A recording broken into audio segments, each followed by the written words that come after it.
All right, let's talk about Bryce Young first. I think that's where we should start. A lot of people have a lot of things invested into this pick, myself included, with him as my number one overall player from the 2023 NFL Draft, former Heisman Trophy winner.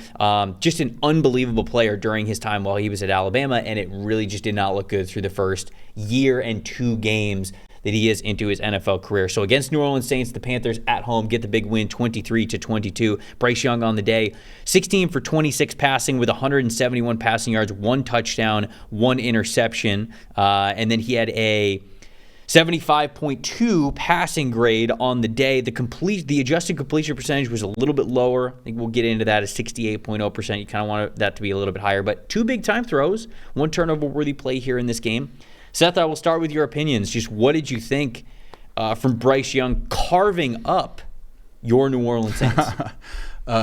So I'm going to make a very weird comparison, and I'm going to talk about him and Anthony Richardson. Okay. So 2 completely different quarterbacks, right? In terms of play style, in terms of their size, obviously. But I think what people have been saying about Anthony Richardson, just get him reps, get him playing time, because you knew that it was going to take a long time for him to figure out NFL offenses and how to operate an NFL offense. But you could just get away with it to a certain degree because of how big and fast he was.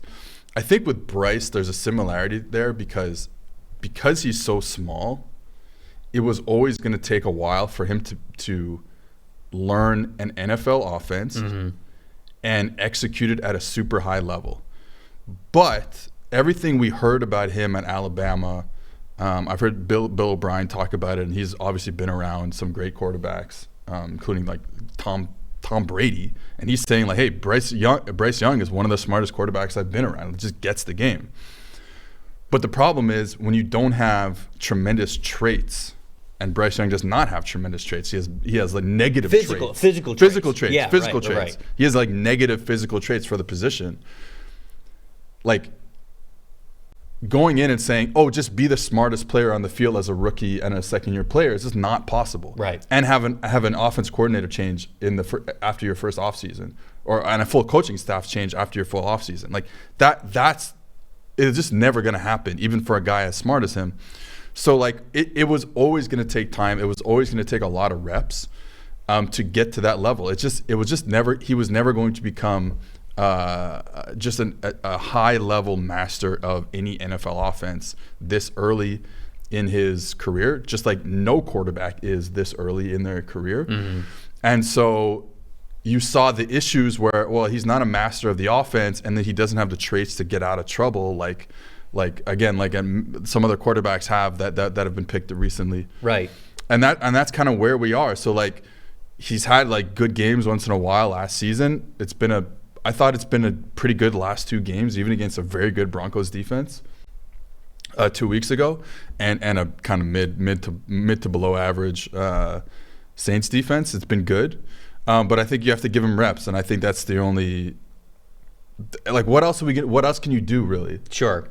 If the whole idea was he's super smart, then you have to keep giving him reps, and you have to stay with the same offense in the offseason and do all that stuff, or else we're never going to get to the point where it makes sense for Bryce Young. Yeah, I sort of use that as a defense point for Bryce Young last year when he was really struggling. Now, the offensive line is playing a lot better this year than they were last year. And so I think that's a little bit different. But when you looked at sort of his 2023 season, his rookie season, the offensive line was not good. The pass catchers were not good. The run game was not good. Nothing really was there. And schematically, it was not good either. And also there were probably so many people in his ear, right? Tepper, Reich, the offensive coordinator, his quarterback's coach, his parent. It was a whirlwind of a year for him. And I remember saying this last year.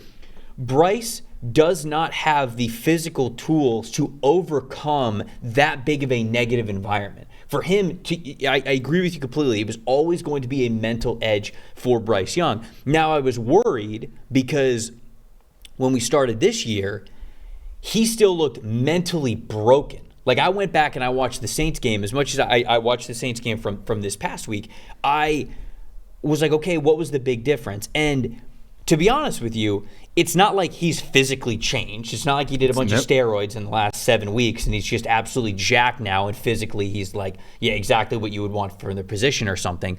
He is still physically the same quarterback, but specifically against the Saints this time around, I don't know if because the benching sort of gave him this mentality of like, well, what have I got to lose? Like they already say my time is done in Carolina. Last year I had all the pressure in the world on me as the franchise quarterback and all that kinds of stuff. And I don't know if he's just playing more free, playing more loose, but this was always the perplexing part about Bryce last year and even at the start of this year. He just missed. Like he was just missing throws. Like even the opportunities where you go, okay, that's a touch pass that Bryce Young should hit. He just missed. He was just completely missing. He had so much fear over tight coverage and single coverage and timing and all that kinds of stuff. Against the Saints this past week, I didn't really see, I don't want to say that I saw none of it, but I saw much less of it, especially when you look at his passing grade against single coverage alone. It was an 86.1. That's the highest of his entire career. So he was so much more fearless and willing to layer the football, put touch under passes, and it was great. And it felt like he was playing with so much more confidence. Now, let's be honest. It's the Saints, all due respect. They're bad. They fired Dennis Allen after this game. Like they have been on a downward spiral since starting the season 2-0. This is not a great football team in New Orleans that they beat. But still, the progress was there. Now they host the New York Giants at home. Another opportunity for Bryce to look good before then they have the bye week, and then the schedule gets a little bit rough down the stretch. But to me, for Bryce Young, these 2 weeks against New Orleans and now hosting the New York Giants. They're not, sorry, not to cut you off, they're not hosting the New York Giants. They are the city of Munich. Oh, Germany you're right. You are right. You're hosting both teams. So that is an interesting, that's interesting wrinkle here, playing this game in Germany. Thank you for correcting me there. So that's an interesting wrinkle, but it is still the Giants. It is still a beatable football team.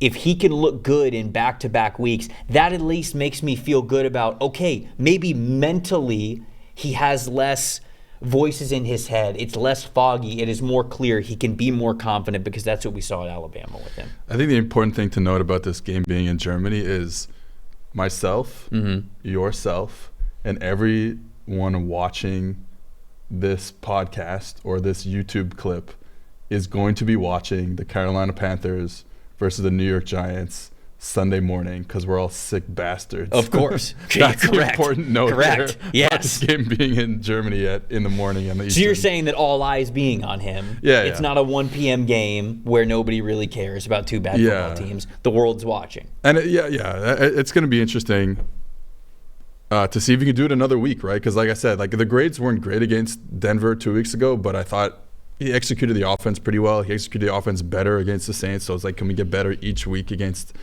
the one concern I have is always going to be like the play under pressure with him. So I looked this up, and he's since 2023 started, so since last season started, he's top 10 in the amount of dropbacks where he had to or decided to move off his end of his dropback. And his grade on those plays is poor, extremely poor. And the problem is those guys, so first of all, that's a lot of times to do it, considering he missed most of this season already and some games last season. So you're talking about being in the same volume of plays as like a Josh Allen who's played every snap and Lamar Jackson and all that stuff. So that alone is a problem. We have to get him to stop, whether that's the O-line, the receiving play, and the scheme and all that stuff. We got to get him to be able to throw in rhythm a lot more. Mm-hmm. That's basically what I'm saying. Because the stuff under pressure is always going to be a problem for him because of the size. Like when you see him throw these checkdowns and he's got to get up in his tippy toes and he misses a check down because he doesn't have the abilities to like be. One of the things about playing quarterback is as you get through your progressions and you get to the third, the fourth, the check down, etc., your body positioning, your body angles are messed up at this point. Because you've moved around in the pocket, you've done all this stuff, you've moved around, and so what happens is you got to be able to have this kind of natural ability to get the ball out, even though there's bodies around you and stuff like that. And Bryce Young he might never have that ability, which is a bit kind of a big problem. Yeah. So he needs to be able to, and I go back to the same thing. and we're going to talk about with Burrow too, is like he needs to be able to master the offense so he does not put himself under pressure, and he can see, okay, where do I need to go with the football? How can I see this defense pre-snap, change the play, change the protection to get into a situation where I'm not going to get under pressure, or I have a lower chance of getting into pressure. And again, that only comes from playing, right? And being in the same offense, like not firing Dave Canales.